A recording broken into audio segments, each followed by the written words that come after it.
बिस्मिल्लाहिर्रहमानिर्रहीम। Supreme court में फिर वही हुआ जिसका डर था। एक अहम मुकदमा जिसमें कि बेंच बना और फिर टूट गया। ये कौन सा बेंच था और क्या मुकदमा था, ये जानेंगे अदील सरफराज से, और इसके अलावा उनसे दो अहम ख़बरों के ऊपर बात करेंगे। Chief justice Lahore high court पहली ख़ातून जज जो हैं वो मुकर्रर हुई हैं, जस्टिस आलिया नीलम, और उनकी बाकायदा जो इस हवाले से जुडिशल कमीशन ने आज मंजूरी दे दी है। और ये लाहौर हाई कोर्ट की तारीख़ में पहली ख़ातून चीफ़ जस्टिस हैं, जो कि जज साहिबान तो बहुत रही हैं, ख़ातून जज बहुत रही हैं, लेकिन चीफ़ जस्टिस के ओहदे पर ये पहली ख़ातून है, तो एक तारीख़ रकम हुई है। इसी तरीके से एक और फ़ैसला हुआ जुडिशल कमीशन में कि सिंध हाई कोर्ट के भी चीफ़ जस्टिस का तकर्रुर जो है वो हो गया है। इन ख़बरों की डिटेल लेंगे अदील से। अदील, सबसे पहले तो बताइए क्या कौन सा बेंच बना और कौन सा टूट गया, कौन सा मुकदमा था? ये बेंच बड़ी जल्दी जल्दी टूटते हैं वैसे सर। वो अच्छा, ये टूटा इन अ सेंस के 6 रुकनी लार्जर बेंच पहले सुन रहा था, उसने रेफ़र किया था दरख्वास्त गुजारों की ही इस्तदा पर कि मामला लार्जर बेंच बनाया जाए, इससे भी बड़ा बेंच बनाया जाए। तो अब ये बताया जा रहा है कि बेंच को तब्दील किया गया है, तोड़ कर नया बना दिया गया है, और इसमें एक तब्दीली भी आई है। तब्दीली ये आई है कि जस्टिस मुसर्रत लाली अब इस लार्जर बेंच का हिस्सा नहीं है, बीमारी के सबब, शायद ऐसा है। बीमारी के सबब। और मैंने ये 2 रोज़ कबल भी खबर दी थी कि जस्टिस मुसर्रत लाली की अदम दस्तियाबी के बायस जो अहम तरीन मुकदमात हैं उन पर समाअत को मज़ीद मौखर ना किए जाने का फ़ैसला किया गया। और आज उसके हक़ में एक बड़ी गवाही ये आई है कि जस्टिस मुसर्रत लाली को उस बेंच से ही बाहर कर दिया गया, और उनकी जगह जस्टिस ग़ालिबन जमाल खान मंदोखेल और जस्टिस शाहिद बिलाल को शामिल कर लिया गया है इस बेंच में।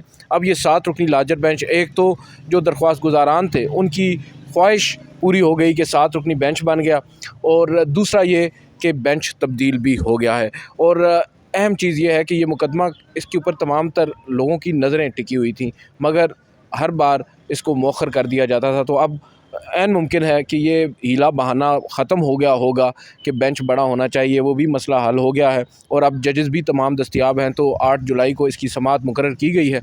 मोस्ट प्रोबेबली अब ये जल्द ही कंक्लूजन की तरफ पहुँचेगा। अच्छा, आपने तो कह दिया कि मोस्ट प्रोबेबली ये जल्द ही कंक्लूजन पर पहुँचेगा, लेकिन नाज़रीन, ये वो मुकदमा है जिसमें कि 9 मई के जो गुज़िश्ता साल के जो PTI के कारकुनान थे वो पकड़े गए थे, और उनको अभी तक आर्मी की कस्टडी में वो मौजूद हैं, और 1 साल से ज़ायद अरसा गुज़र गया है, और ये मुकदमा जो है अभी तक सुप्रीम कोर्ट में ज़ेर समाअत ही है। और ये बात भी इंटरेस्टिंग है, गौर तलब है कि जस्टिस इजाज़ुल हसन की सरबराही में 5 रुकनी लार्जर बेंच ने फ़ौजी अदालतों में सिविल्स के ट्रायल को गैर आइनी करार दिया था। बावजूद इसके उस फैसले पर अमल दरामद ना हुआ।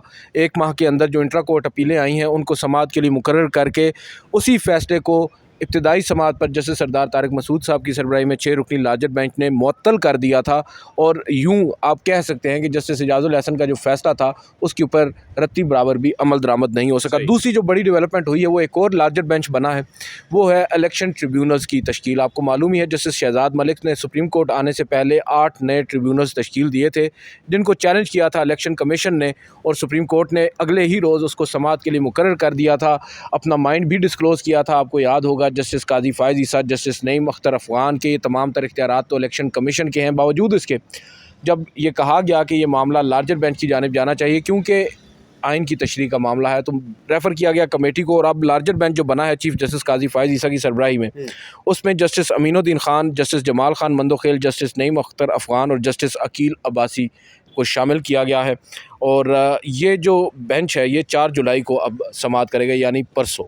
ओके, तो अब इस पर मैं अगर एक छोटा सा कमेंट कर दूं कि इलेक्शन ट्रिब्यूनल वो होते हैं कि जब मुल्क में आम इंतखाबात होते हैं तो उसके बाद जितनी इंतखाबी उज़रदारियाँ होती हैं, जो इंतखाबी झगड़े या शिकायत होती हैं, उसके लिए जी श्योर, तो उसके लिए कहा यह जाता है कि जी 1 महीने के अंदर इलेक्शन ट्रिब्यूनल तश्कील दिए जाएंगे जो कि हाई कोर्ट के जज साहिबान पर मुश्तमिल होंगे।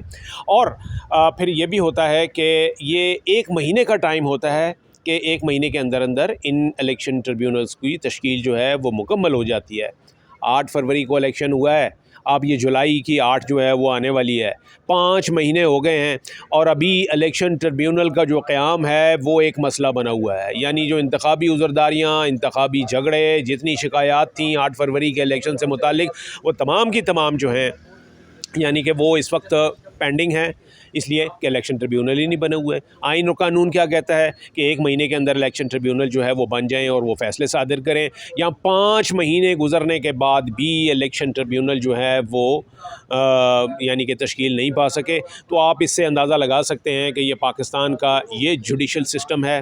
फिर क्यों इसके ऊपर जो है वो उंगलियां नहीं उठेंगी, क्यों सवालिया निशानात जो हैं वो नहीं आयद किए जाएंगे, और क्यों ये मामला जो है पाकिस्तान के जो इलेक्टोरल प्रोसेस है उसके ऊपर उसको मशकूक निगाहों से क्यों नहीं देखा जाएगा।